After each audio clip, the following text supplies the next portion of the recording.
देखिए 50 मुर्गियों को रहने के लिए जो घर चाहिए उस घर को बनाने में आप लोगों को ज्यादा खर्चा बिल्कुल नहीं करना है।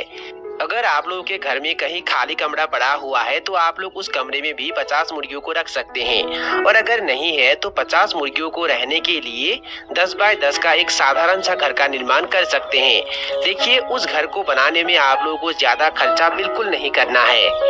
उस घर को बनाने में आप लोगों को ज्यादा से ज्यादा 8 से 10 हजार रुपए खर्च करना चाहिए, और अगर आप लोग उस घर को खुद बनाते हैं तो इसे भी कम खर्च में बना सकते हैं। जब आप लोग 50 मुर्गियों के लिए घर बनाएंगे तो उसकी दिशा पूरब से पश्चिम की ओर रखना और नीचे कुछ मिट्टी डलवा देना, और जमीन का जो एग्जैक्ट लेवल होता है उसे कुछ इंच ऊंचाई रखना ताकि बारिश आने पर बाहर का पानी फार्म के अंदर तक चला ना जाए।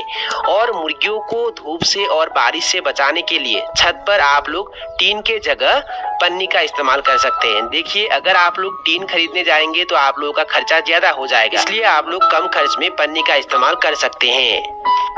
दूसरे जानवरों से मुर्गियों को बचाने के लिए आप लोग साइड में फेंसिंग भी लगा सकते हैं, नहीं तो हमारे तरह बांस के जाली भी लगा सकते हैं। अगर आप लोग बांस के जाली लगाते हैं तो इसका खर्चा कम होता है। बस इसी तरीके से आप लोगों को कम से कम खर्च में 50 मुर्गियों के लिए एक घर बनाना है।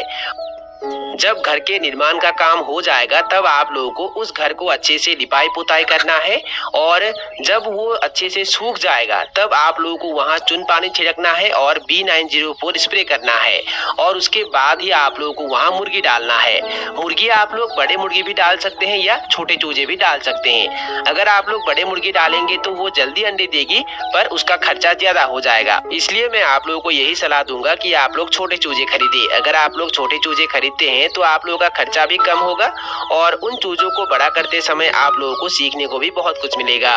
आप लोगों को उसी ब्रीड के चूजे खरीदना चाहिए जिस ब्रीड की डिमांड आप लोगों के वहाँ ज्यादा है, जिन मुर्गियों को सेल करने में आप लोगों को कोई दिक्कत नहीं होता है।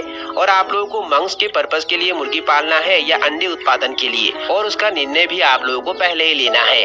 मांस उत्पादन के लिए कौन कौन से मुर्गी पाले जाते हैं और अंडे उत्पादन के लिए कौन कौन से मुर्गी पाले जाते हैं, उसके बारे में अगर आप लोग जानना चाहते हैं तो उसके बारे में मैंने डिटेल में वीडियो बना के रखा हुआ है, और उसका लिंक मैंने डिस्क्रिप्शन में दे के रखा हुआ है। ये वीडियो खत्म होने के बाद वो लिंक क्लिक करके आप लोग वो वीडियो देख सकते हैं। जब आप लोग 50 चूजे खरीद के लाएंगे तब उन 50 चूजों को मिनिमम 45 दिन तक फार्म के अंदर रखकर देसी मुर्गियों के लिए जो प्री स्टार्टर फीड आता है वो खिलाना है, और 45 दिन तक चूजों को जो भी वैक्सीन दिया जाता है, जो भी मेडिसिन दिया जाता है वो उन्हें सभी दीजिए। और 45 दिन के बाद अगर आप लोग चाहे तो उन्हें बाहर छोड़ सकते हैं। बाहर मतलब उनके लिए कोई जाली भी नहीं लगाना है, बस ऐसे ही छोड़ देना है।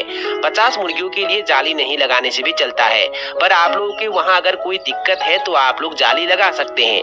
और अगर आप लोग जाली नहीं लगाकर ऐसे ही छोड़ते हैं तो आप लोगों का खर्चा नहीं होगा, जो खर्चा होगा 45 दिन तक ही होगा। 45 दिन के बाद आप लोगों को खर्चा करना नहीं पड़ेगा, क्योंकि बाहर मुर्गियां अपना चारा खुद निकाल कर खाएंगे और बाहर मुर्गियों को बहुत सारा चारा मिल जाता है। अगर आप लोग जाली लगाकर मुर्गियों को रखते हैं तब आप लोगों का खर्चा थोड़ा हो सकता है। मुर्गियों के फीड का खर्च कम करने के लिए आप लोग वेस्टेज चीजों को भी खिला सकते हैं, और इसके अलावा मुर्गियों के लिए घर में दाना भी बना सकते हैं। और मुर्गियों के लिए फ्री में किस तरीके से हाई प्रोटीन, हाई विटामिन और हाई कैल्शियम वाला दाना बनाया जाता है उसके बारे में मैंने बहुत सारे वीडियो बना के रखा हुआ है, और उसके ऊपर एक प्लेलिस्ट भी बनी हुई है, और उसका लिंक मैंने डिस्क्रिप्शन में दे के रखा हुआ है। ये वीडियो खत्म होने के बाद वो लिंक क्लिक करके आप लोग वीडियो देख सकते हैं। मुर्गी पालन में सही ब्रीड चुनना बहुत ही जरूरी होता है। अगर आप लोग ओरिजिनल देसी चूजे खरीदते हैं तो ओरिजिनल देसी चूजे ही होना चाहिए। बहुत बार क्या होता है, हैचरी वाले ओरिजिनल देसी चूजे बोल के किसी और के चूजे दे देते हैं, जिसके कारण बाद में हमारे किसान साथियों का नुकसान हो जाता है। इसलिए हमेशा भरोसेमंद और जान पहचान वाले हैचरी से ही चूजे खरीदना चाहिए। अगर आप लोग एक दिन के ओरिजिनल देसी चूजे खरीदते हैं तो एक दिन के चूजों का प्राइस लगभग 40 से लेकर 45 रुपए तक होता है, वो भी जगह के अनुसार और सीजन के अनुसार अलग अलग होता है। फिर भी अगर हम एक दिन के ओरिजिनल देसी चूजे का प्राइस 40 रुपए मान के चले तो 50 चूजों का प्राइस हो जाता है 2000 रुपए। 50 चूजों को 50 केजी प्री स्टेटर फीड खिला सकते हैं और 50 केजी प्री स्टेटर फीड का प्राइस हो जाता है लगभग 2500 रुपए और 50 चूजों के लिए हम मेडिसिन का खर्चा 200 रुपए मान के चलते हैं, तो टोटल हो जाता है 4700 रुपए। और फार्म बनाने के लिए हमें कितना खर्चा करना है, लगभग 8 से 10,000 रुपए खर्च करना है। फिर भी अगर हम 10,000 रुपए मान के चलते हैं तो टोटल कितना होता है 14,700 रुपए। मतलब अगर आप लोग 50 मुर्गी से शुरुआत करने के बारे में सोच रहे हैं और ओरिजिनल देसी मुर्गी पालने के बारे में सोच रहे हैं तो आप लोग का खर्चा कितना हो सकता है 14,700 रुपए। अगर आप लोग 50 बड़े मुर्गियों से शुरुआत करना चाहते हैं तब मैं आप लोगों को यही सलाह दूंगा कि अगर आप लोगों के पास पैसा ज्यादा है तो आप लोग 50 बड़े मुर्गियों से शुरुआत कर सकते हैं, जिससे आप लोगों को एक बार में 50 मुर्गियों से 500 चूजे मिलेगा। पर अगर आप लोगों के पास ज्यादा पैसा नहीं है तो करना 306 खरीद और रुपए के आसपास खरीदना है। और 6 फीमेल मुर्गी खरीदते हैं रुपए में तो कितना होगा रुपए और एक मेल मुर्गा का रुपए 2300 रुपए। लोगों को देने की भी जरूरत नहीं है, इन्हें आप लोग खुला अपना चारा खुद निकाल कर खा लेंगे। मतलब हैं और 6 फीमेल मुर्गियों से एक चूजे तो आसानी से मिल जाएगा, ये निकाल लेंगे। तब आप क्या है सभी मुर्गियों को चूजों के साथ मिनिमम 6 नंबर दिन तक फार्म के अंदर बंद करके रखना है और उन चूजों को स्टेटर फीड खिलाना है। अगर एक मुर्गी दूसरे मुर्गियों के चूजों पर अटैक तो आप लोगों को करना क्या है, उन मुर्गियों को अलग अलग करके रखना है और 7 दिन में मुर्गियों से चूजा कर देना है। अगर आप लोग चूजों को अलग कर देते हैं होता है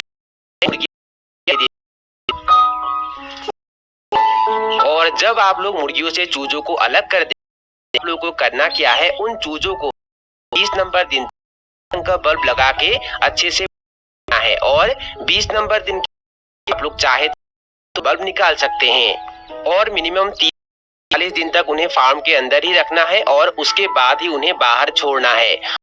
तो बाहर ऐसे ही जिससे आप लोगों का फीड का खर्च कम हो जाएगा और आप लोग इसी कम से उन्हें तैयार कर सकते हैं। अब बात करते हैं मार्केटिंग के बारे में कि तैयार हुए मुर्गियों को कहां बेचना है। ये है देखिए, अगर आप लोग मुर्गी पालन से ज्यादा मुनाफा कमाना चाहते हैं तो मैं आप लोगों को यही बताना चाहता हूं कि 50 मुर्गी की बिल्कुल भी जरूरत नहीं है। उन मुर्गियों को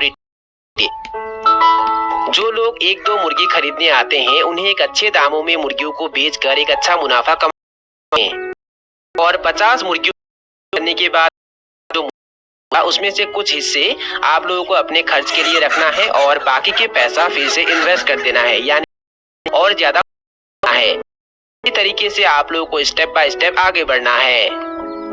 बहुत सारे लोग जीरो नॉलेज के साथ पहली बार में ही ज्यादा मुर्गी पालन का काम शुरुआत कारण उन्हें बाद में बहुत आता है। इसलिए आप लोगों को ये गलती कभी भी नहीं, आप लोगों को कम से कम मुर्गियों से है, ज्यादा से ज्यादा सीखना है। देखिए, अगर आप लोग कम मुर्गियों से शुरुआत करते हैं तो नुकसान होने का डर भी ज्यादा नहीं रहता है और इसके साथ साथ आप लोगों को सीखने को बहुत कुछ मिलता है। मुर्गियों में बीमार आते हैं, उन्हें कौन से समय में क्या मेडिसिन देना है, क्या देना है और आप लोगों को ये पता होता है कि मार्केटिंग कैसे करना है। देखिए, बहुत सारे लोग तो मुर्गियों को बड़ा कर लेते हैं, तब बाद में उन्हें दिक्कत आता है कि मुर्गियों को सेल कहाँ करना है। वो ज्यादा मात्रा में मुर्गी पाल लेते हैं और उन्हें ये नहीं पता होता है कि मुर्गी कैसे करना है, कहाँ करना है। जब आप मुर्गियों से शुरुआत करेंगे तब आप लोगों को ये पता हो जाता है कि मुर्गियों को सेल कहाँ करना है और किस तरीके से करना है। इसलिए पहले आप लोगों को अभिज्ञता चाहिए और उसके बाद ही बड़े पैमाने पे मुर्गी पालन का काम शुरुआत करना चाहिए। तो साथियों, यही थे कुछ जानकारी जो मैंने शेयर किया और अगर आप लोगों को ये वीडियो पसंद आया, कुछ सीखने को मिला तो प्लीज वीडियो को लाइक जरूर करना और दोस्तों के साथ और अपने परिवारों के साथ वीडियो को शेयर जरूर करना। और अगर आप लोगों ने अभी तक इस चैनल को सब्सक्राइब नहीं किया है तो लाल रंग के सब्सक्राइब बटन को क्लिक करके अभी चैनल को सब्सक्राइब कर लीजिए और उसमें जो बेल आइकन है उसे भी प्रेस को वीडियो मिल। तो साथियों, बाय बाय, मिलते हैं फिर।